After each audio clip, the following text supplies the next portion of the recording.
pemirsa, kembali bersama dengan kami dalam program Hot Issue episode ke-13. Ya, pada hari ini bersama narasumber kita adalah pengamat versi CBTV News, adalah Bung Udin yang hari ini sudah berkesempatan hadir di studio untuk bisa menyampaikan hot issue sepanjang minggu ini ya. Apa kabar ini Bung Udin? Alhamdulillah baik Bung Luis. Oh, gitu ya.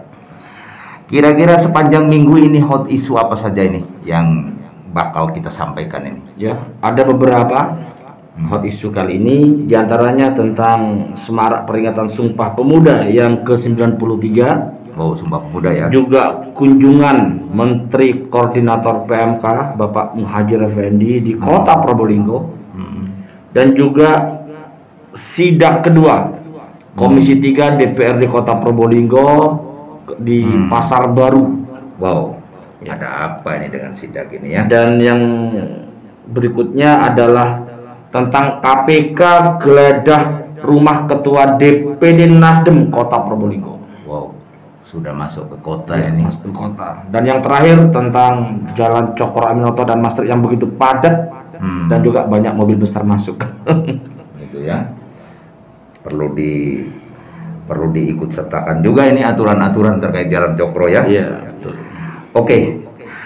Seperti apa ini Bung Udin ya, perayaan Sumpah Pemuda yang ke-93 yang jadi pengamatan? Saya mengamati, saya melihat begitu semaraknya ya peringatan Sumpah Pemuda. Masih tetap semangat ya pemuda-pemuda gitu. Masih ya? pemuda. Pemuda itu kata Bung Karno, berikan saya 10 pemuda. 10 ya? Iya, akan saya goncangkan dunia. Itu baru 10 pemuda. Sementara di Indonesia, di Kota Probolinggo sudah banyak pemuda-pemuda yang sangat luar biasa. Sama di Probolinggo baru 1 pengamat. Andai kata 10 pengamat. Begitu ya. Masih tetap semangat ya. Tetap semangat pemuda. Ya, Pemuda. mudah-mudahan dengan peringatan Sumpah Pemuda ini, para pemuda di Kota Probolinggo dan Kabupaten Probolinggo itu semakin menambah semangat untuk kemajuan Probolinggo.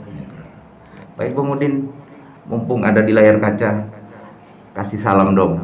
Belum terlambat ini. Ya, baik, selamat untuk Hari Sumpah Pemuda. Masyarakat Kota dan Kabupaten Probolinggo, selamat memperingati Sumpah Pemuda yang ke-93. Dengan harapan, dengan peringatan ini, kita sebagai pemuda tetap semangat untuk membangun Kota dan Kabupaten Probolinggo lebih baik lagi. Yes, luar biasa. Oke, Bung Udin.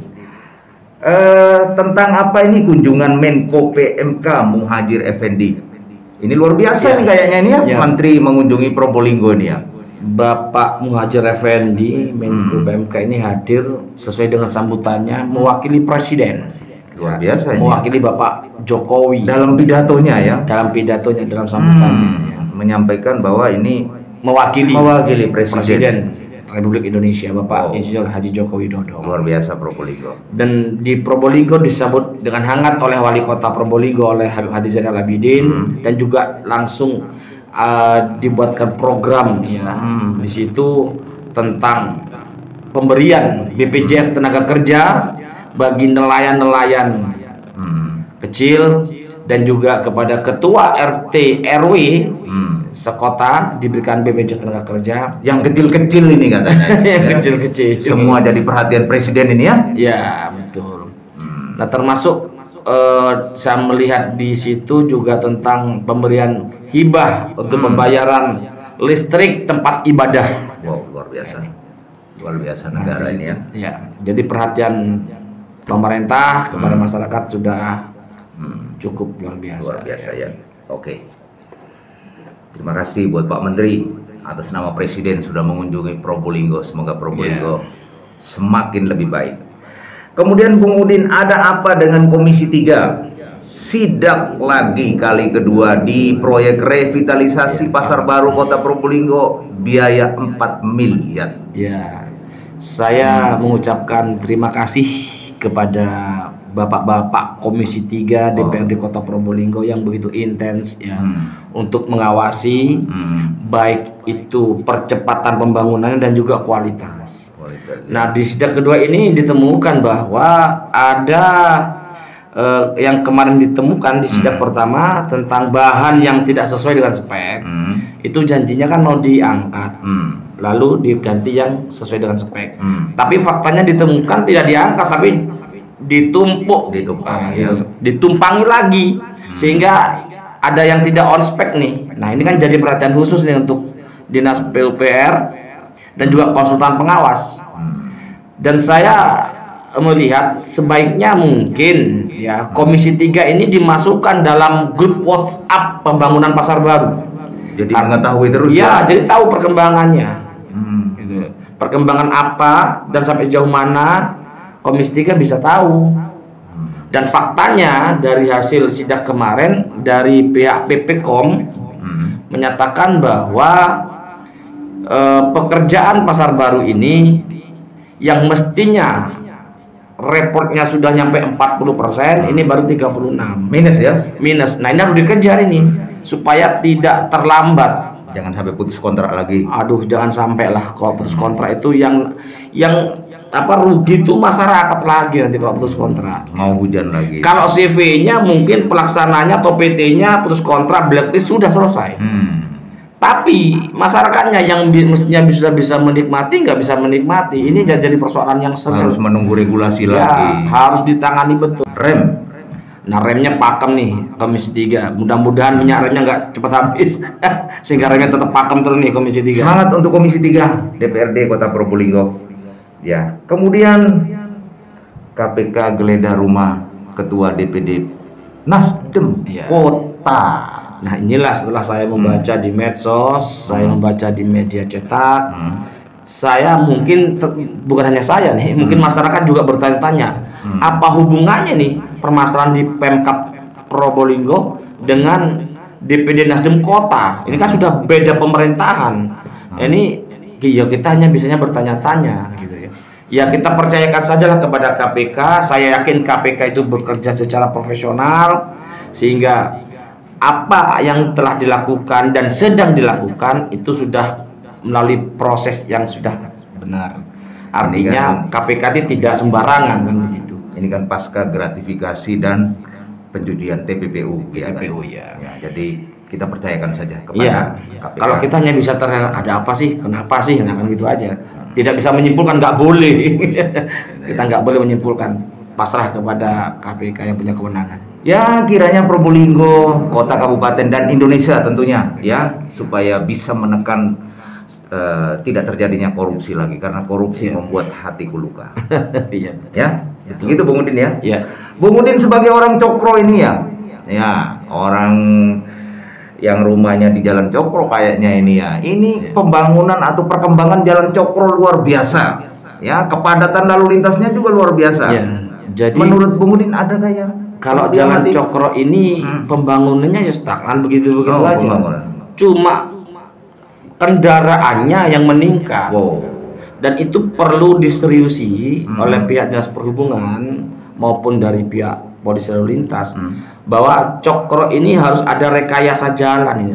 Apa jalannya diperlebar atau bagaimana? Karena ini jam-jam kalau kepadatannya luar biasa ya. Ini masih sekolah masih belum tatap muka secara utuh ini. Kalau sudah tatap muka secara utuh, sudahlah macet banget nih Cokro. Ini harus ada solusi ini. Apa dibuat misalnya ada rekayasa jalannya dibuat satu arah misalnya. Nah, itu bisa saja. Karena kalau dua arah seperti saat ini, waduh sudahlah. Kemarin juga sempat ada kejadian kecelakaan kan di pertigaan Cokro dan Gubernur Suryo. Gara-gara padatnya. Nah, karena padatnya. Nah, di situ harus benar-benar diperhitungkan ke depan agar Cokro ini tidak sepadat seperti ini. Ya solusinya ya silakan sajalah dari pihak pemerintah kota ini untuk membuat konsep. Ya salah satunya misalnya konsepnya misalnya dibuat satu arah misalnya. Bisa saja kan satu minimal arah. Petugasnya dulu yang ada di sana. Nah, ya minimal paling memungkinkan nih. Ya paling memungkinkan adalah dari pihak Dinas Perhubungan, dari pihak Polisi Lalu Lintas Polresta Kota Probolinggo itu menempatkan petugasnya di titik-titik rawan macet. Nah, di situ harus benar-benar ditempatkan petugas sehingga bisa mengatur, tidak semrawut. Karena kalau sudah di pertigaan Gubernur Suryo itu saling berebut. Nah, begitu berebut hanya sama-sama macet. Ya. Nah, di situ ya. Ya. hati-hati lur kalau melewati Jalan Cokro di jam-jam tertentu, kepadatannya luar biasa. Iya. Kemarin beberapa kali kami mantau sempat terjadi kecelakaan, meskipun tidak terjadi korban jiwa. Ya, ini karena saking padatnya di jam-jam. Yang terpenting lagi nih, mobil-mobil besar, truk, bis itu diupayakan nggak masuk di Cokro itu, nggak masuk di Maastricht karena sudah tidak memungkinkan untuk dimasukin dan kelasnya udah berbeda dan aturannya mah nggak boleh, tapi faktanya masih bisa lewat. Kenapa ini? Alasannya karena Kedung Asem jembatannya diperbaikin. Loh, kan bisa dialihkan ke JLU. Yang dari timur itu belok kanan ke JLU, kan begitu. Nah, yang dari barat yo belok kiri ke JLU. Jadi JLU tuh manfaatin dulu. Nah, jangan ya. Sebagai pengamat cobalah mendekati para pihak ini, bisa disampaikan supaya bisa. Ya, kita ngawali dari hot issue ini dengan harapan hot issue ini apa yang kita sampaikan bisa didengar, bisa ditindaklanjuti oleh pihak-pihak terkait baik di sub maupun polisi lalu lintas supaya demi keamanan masyarakat dan kenyamanan masyarakat. Oke, Bung Udin, cukup? Saya kira cukup. Cukup ya. Ya, ada sekian hot issue yang kita sampaikan kali Kayaknya banyak ini, saya lihat ini. Banyak sebenarnya, cuma waktunya ya. Waktunya. Ya. Nanti kita coba dalam waktu yang lain kita bisa mengkupas satu persatu ya. Ya. Oke, baik Bung Udin, terima kasih sudah bisa memberikan mengisi acara Hot Issue, program spesial yang setiap minggu menjadi tayangan spesial kita. Semoga tayangan ini bermanfaat khususnya bagi warga Probolinggo, Kota, Kabupaten, dan Tapal Kuda tentunya ya. Semoga tayangan ini bermanfaat menjadi sebuah informasi trending sepanjang minggu. Demikianlah liputan kami dari Probolinggo, Jawa Timur. Saya Luis Haryono dan editor Muhammad Abdullah. Saya Safiuddin AR. CB News untuk kita semua.